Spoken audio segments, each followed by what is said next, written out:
Assalamualaikum warahmatullahi wabarakatuh.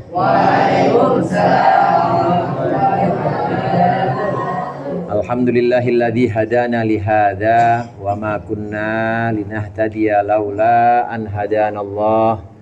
Asyhadu an la ilaha illallah wahdahu la syarikalah wa asyhadu anna Muhammadan abduhu wa rasuluh. Allahumma salli ala sayyidina Muhammadin. Allahumma salli ala sayyidina Muhammadin. Allahumma salli ala sayyidina Muhammadin. Abdika wa nabiyyika wa rasulika an-nabiyyil ummi wa ala alihi wa sahbihi wa sallim taslima biqadri 'azamati dzatika fi kulli waqti wa hin. Amma ba'd. Segenap dewan guru, Bapak dan Ibu guru, Bapak Ustaz Rahmat, Bapak Adi, Ibu Rahmawati, Ibu Tri, Ibu Rohimah, ada lagi Bu Hajah Nur Laila, dan segenap anak-anakku sekalian yang berbahagia. Alhamdulillah malam hari ini kita bisa masih melaksanakan rutinan kita, yaitu pembacaan rotib yang namanya rotib al-haddad. Dengan nikmat iman dan Islam, dengan nikmat kesehatan, alhamdulillah kita masih bisa hadir di sini untuk melaksanakan kegiatan rutin kita. Mudah-mudahan dengan mensyukuri nikmat iman ini, mensyukuri nikmat Islam dan kesehatan, Allah akan menetapkan iman Islam kita. Amin. Allah akan menetapkan kesehatan kita. Amin. Hingga Allah jaga kita, keselamatan kita sampai nanti kita pulang ke rumah. Amin ya rabbal alamin.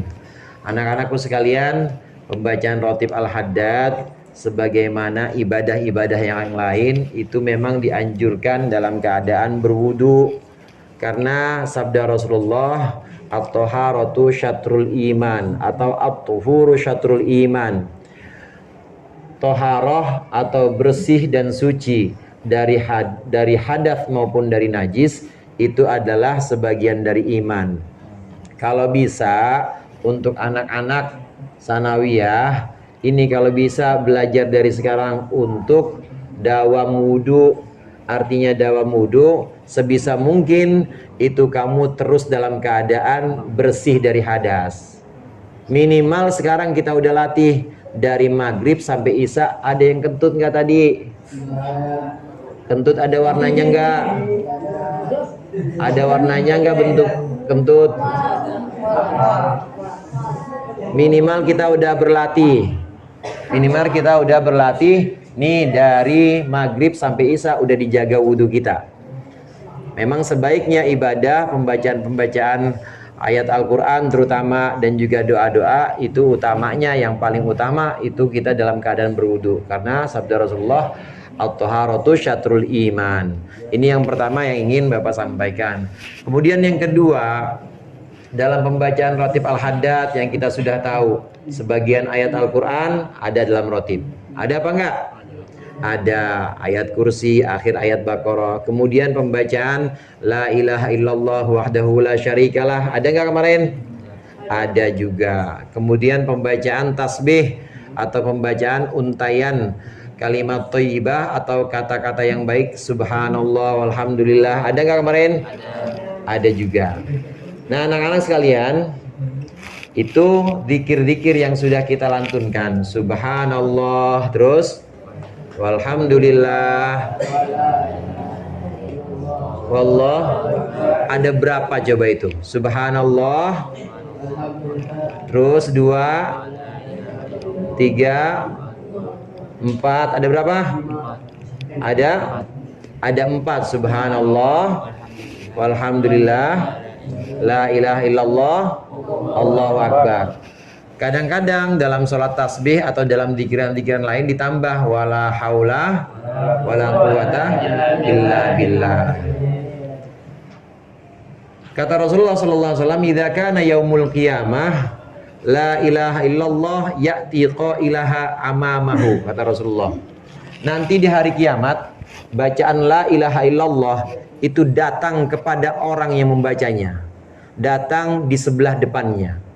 Walhamdulillah wara'ahu, bacaan alhamdulillah itu datang nanti di belakang orang yang membacanya.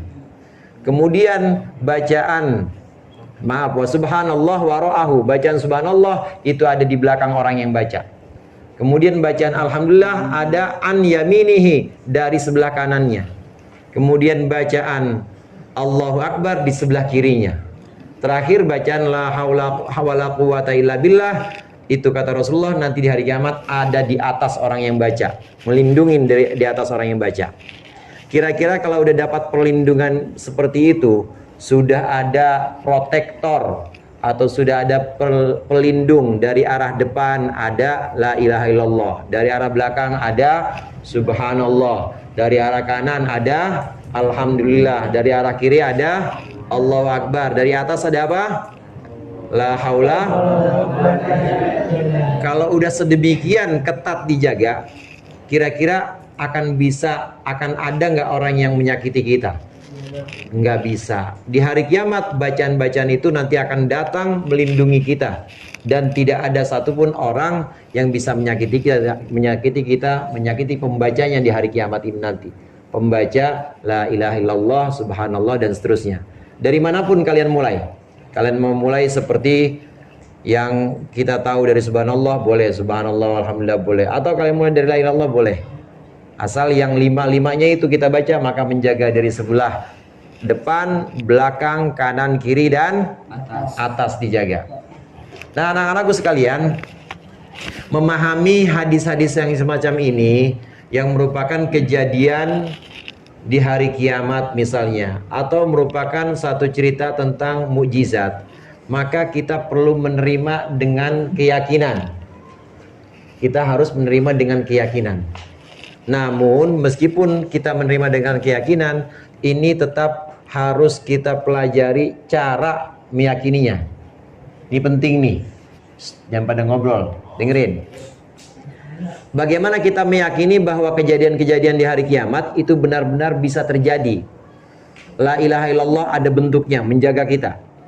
Subhanallah ada bentuknya menjaga kita. Cara meyakininya, kita perlu membagi dalam pikiran kita atau dalam akal kita, harus kita bagi. Dalam akal kita itu semua kejadian atau semua peristiwa itu dibagi menjadi tiga. Dibagi berapa? Dibagi menjadi tiga.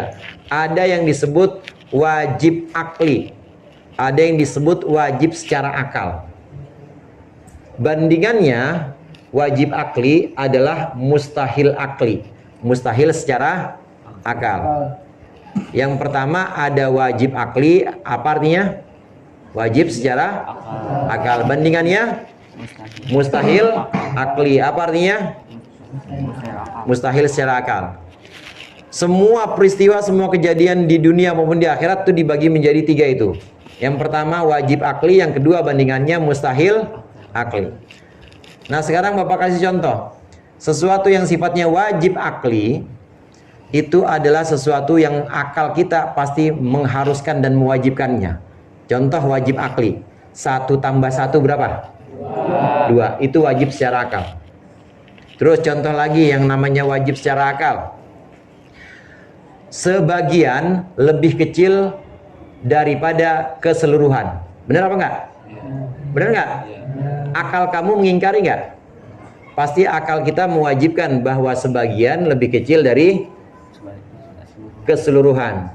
Sebagian lebih kecil dari keseluruhan. Wajib enggak secara akal? Wajib secara akal. Terus diantara peristiwa yang wajib secara akal, naik ke atas wajib secara akal. Wajib nggak? Naik kemana? Naik ke atas. Turun ke bawah wajib nggak? Wajib secara akal. Termasuk juga wajib secara akal, yaitu ibu lahir mendahului anaknya. Wajib nggak secara akal? Dengerin, ibu lahir mendahului anaknya. Dengerin, ibu lahir mendahului anaknya. Wajib nggak secara akal?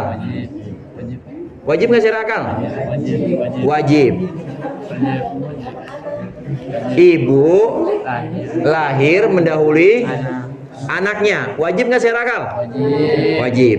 Bandingan dari wajib akli ini, bandingan dari wajib akli ini namanya mustahil akli atau mustahil secara akal.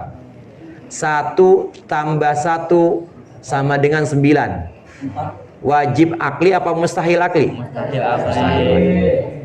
Turun ke atas. Turun ke atas. Mustahil akli. Naik ke bawah. Mustahil akli.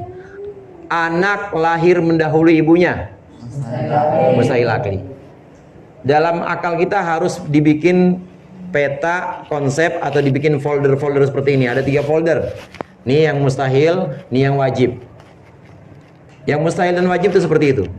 Termasuk Tuhan wajib 1 secara akal.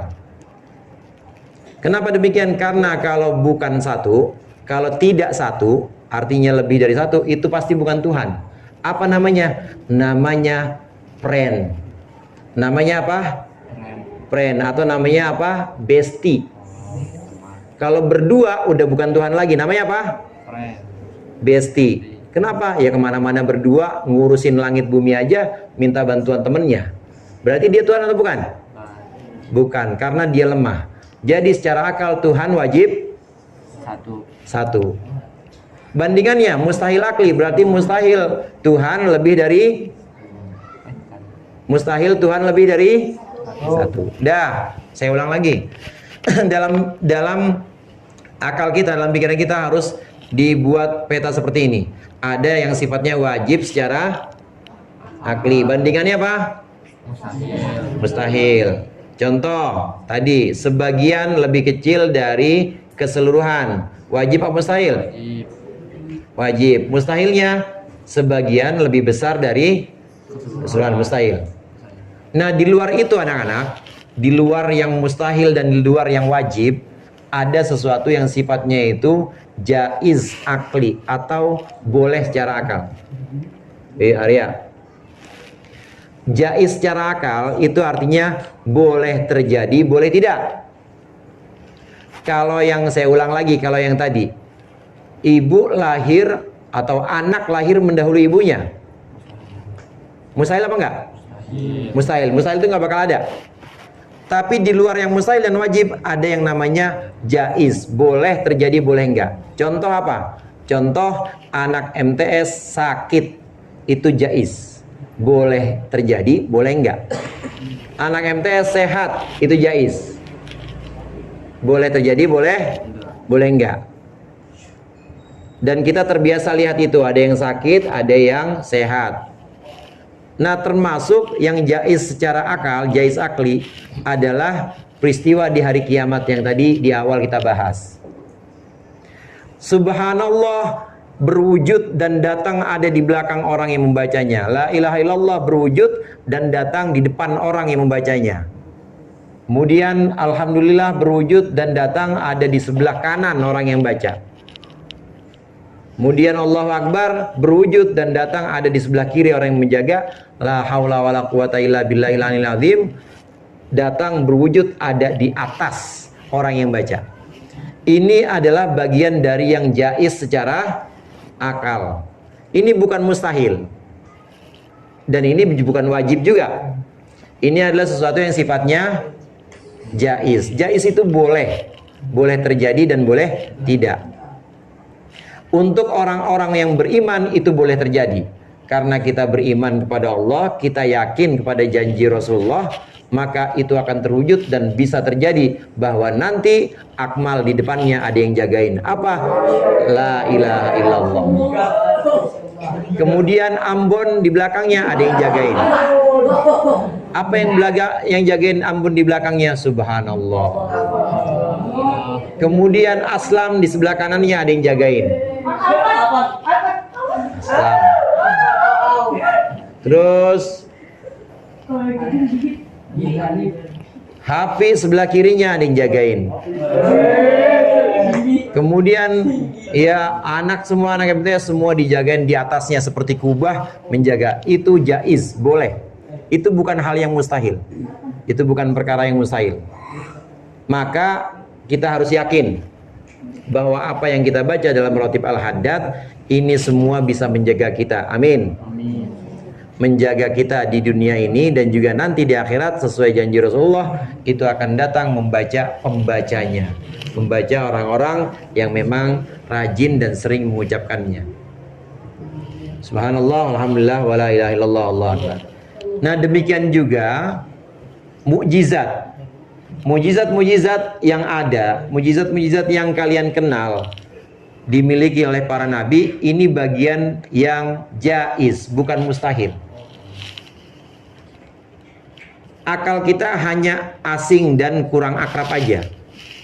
Tapi sebenarnya bukan mustahil. Itu akal kita hanya kurang akrab, hanya asing aja. Biasanya api itu sifatnya membakar atau membasahi? Api itu sifatnya membakar atau membasahi? Kebiasaan kita begitu. Kebiasaan kita ngelihat kalau ada api pasti dia ngebakar kapas, ngebakar kertas, ngebakar rambut. Kebiasaan kita begitu. Nah, akal kita sudah terbiasa. Nah, tapi akal kita sebenarnya membolehkan juga, boleh jadi api tidak membakar. Cuma akal kita agak mikir dikit, agak asing. Karena ini bukan bagian yang mustahil, bukan bagian anak lahir mendahului ibunya, bukan. Api kok tidak membakar? Ada nggak? Ada. Tapi jarang terjadi. Kurang akrab akal kita.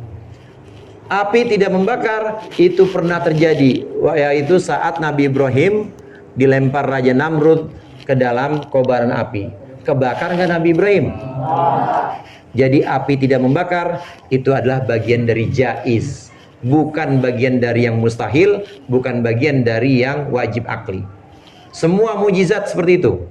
Semua mujizat adalah bagian yang jaiz secara akli.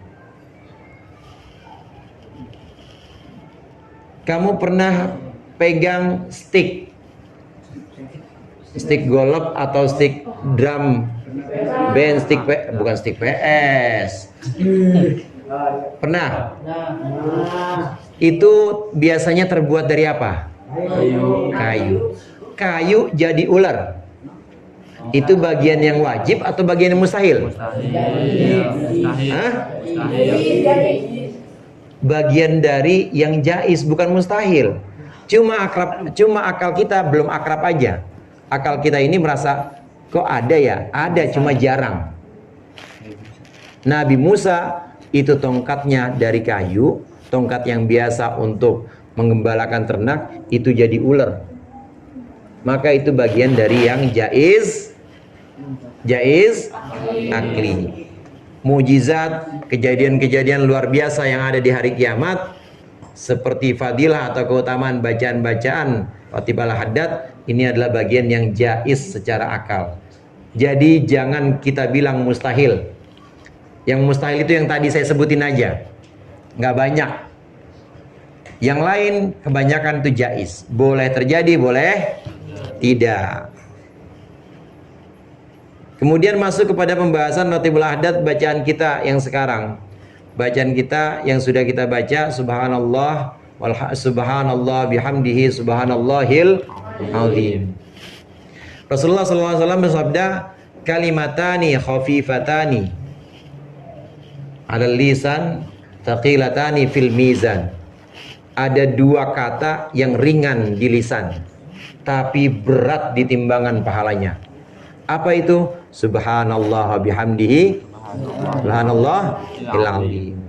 Orang tua kita dulu ini menjadikannya sebagai wiridan dalam tahlil biasanya. Nah, kemudian termasuk Said Abdullah bin Alawi Al-Haddad ini menjadikan bagian dari bacaan Ratib Al-Haddad. Yang terakhir anak-anakku sekalian yang berbahagia, bacaan setelah subhanallah wa bihamdihi subhanallahil azim itu bacaan apa? Ingat nggak? Rabbana ghfir lana wa tub innaka. Kalau kita cari dalam Al-Quran, maka bacaan ini tidak ada sebagai satu ayat utuh, tapi merupakan gabungan dari bagian beberapa ayat. Di antaranya Rabbana ghfir lana itu ada dalam ayat Rabbana ghfir lana wa li ikhwanina alladziina sabaquna bil iman. Diambil Rabbana ghfir lananya. Nah, kemudian wa tub alaina innaka antat tawwabur rahim. Ini diambil dari doa Nabi Ibrahim. Rabbana ja'alna muslimaini laka wa min dzurriyyatina ummatan muslimatan lak wa arina manasikana wa tub alaina innaka antat tawwabur rahim.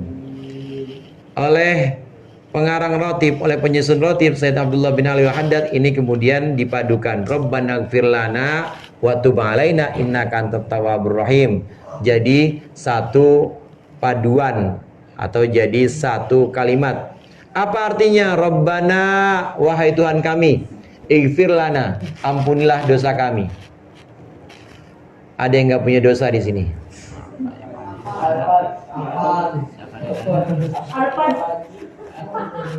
Rabbana ighfir lana, wahai Tuhan kami, ampunilah kami.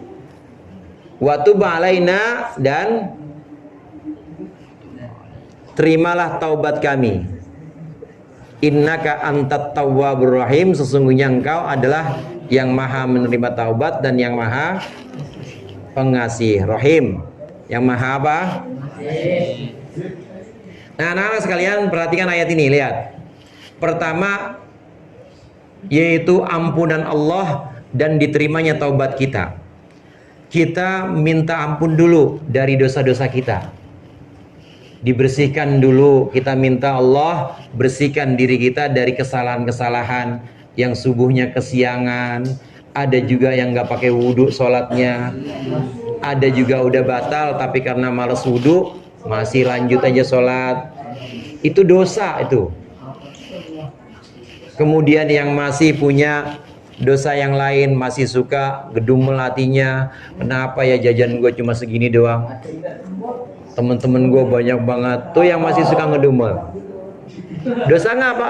Dosa apa nggak begitu? Dosa apa nggak? Dosa itu namanya kamu nggak menerima ketetapan Allah. Ya Allah takdirkan kamu dikasih orang tua segitu, udah segitu. Ini membersihkan dosa-dosa ini dasarnya awalnya kita minta kepada Allah supaya Allah mengampuni dosa kita dulu. Nanti setelah dosa kita habis, sudah bersih, baru Allah akan limpahkan rahmatnya. Bukan Ustaz rahmat, tapi Allah limpahkan. Ustaz manggil rahmat aja. Allah limpahkan rahmatnya, kasih sayangnya maksudnya. Pokoknya Ustaz rahmat dicari. Kita tuh ibadah pokoknya supaya dapat supaya dapat rahmat Allah. Kenceng banget. Sakinah. Maksudnya apa? Maksudnya kasih sayang Allah. Nah, anak-anak sekalian, coba perhatikan. Awalnya dibersihkan dulu kita. Awalnya dibersihkan, setelah dibersihkan baru dapat kasih sayang Allah. Jadi pertama itu minta ampun dulu. Nanti kalau sudah minta ampun, baru Allah akan kasih rahmatnya, ya Fi. Setelah minta ampun, baru Allah kasih sayangnya. Ini ulama mengatakan min jumlatit takhalli ba'da tahalli. Min jumlatit tahalli ba'da takhalli. Ini adalah termasuk satu proses pembersihan, proses pemberian setelah pembersihan, atau penghiasan setelah pembersihan. Begini contohnya. Begini contohnya. Kalau rumah atau kamar kamu belum bersih, masih kotor, debu masih di mana-mana, kira-kira pantas nggak dipel? Enggak. Maka disapu dulu. Habis disapu baru dipel. Nah, kemudian kalau rumah kamu belum dipel, kemudian kaca-kacanya masih banyak yang berdebu, lalu tembok-temboknya juga masih banyak coretan-coretan misalnya, pantas nggak dikasih kaligrafi yang paling mahal, lukisan yang paling indah? Pantas nggak? Nggak pantas. Terus gimana caranya? Dibersihin dulu, dibersihin, dipel, dicat lagi temboknya, dibersihin dari coretan-coretan, baru dihiasin, baru dikasih pajangan-pajangan, baru dikasih kaligrafi atau lukisan-lukisan yang paling mahal sekalipun. Proses awalnya dibersihin dulu. Begitu juga kita. Kita ingin mendapat kasih sayang Allah, maka awalnya bersihin dulu. Sama seperti rumah tadi. Tidak akan ada lukisan, tidak akan ada kaligrafi yang indah, tidak akan ada tidak akan ada wangi atau harum ruangan kalau belum dibersihin. Maka kita juga harus seperti itu. Harus kita bersihkan dulu dengan Rabbana ighfir lana wa tub innaka antat tawwab. Nanti kalau sudah Allah mewujudkan sifat tawabnya, menerima taubat kita, membersihkan dosa kita, maka Allah akan mewujudkan sifat rahimnya, yaitu maha pengasih. Allah akan kasih, Allah akan berikan kasih sayangnya setelah kita bersih semua. Oleh karenanya dasarnya minta ampun, istighfar. Orang tua kita dulu sebagaimana diajarkan Rasulullah, habis sholat kita baca istighfarnya. Baca istighfar, astagfirullahaladzim, astagfirullahaladzim, astagfirullahaladzim. Bersihin dulu dirinya. Nanti kalau udah bersih dirinya, sebagaimana rumah sudah bersih, ubin dan tembok-temboknya, baru dihiasi. Dengan apa dihiasinya? Dengan pajangan-pajangan kalau rumah. Nah kalau kita nanti dihiasi dengan kasih sayang Allah Subhanahu wa Ta'ala. Itu saja mungkin dari saya. Mudah-mudahan bermanfaat. Mudah-mudahan Allah menjaga kesehatan kita. Allah bimbing kita untuk terus belajar.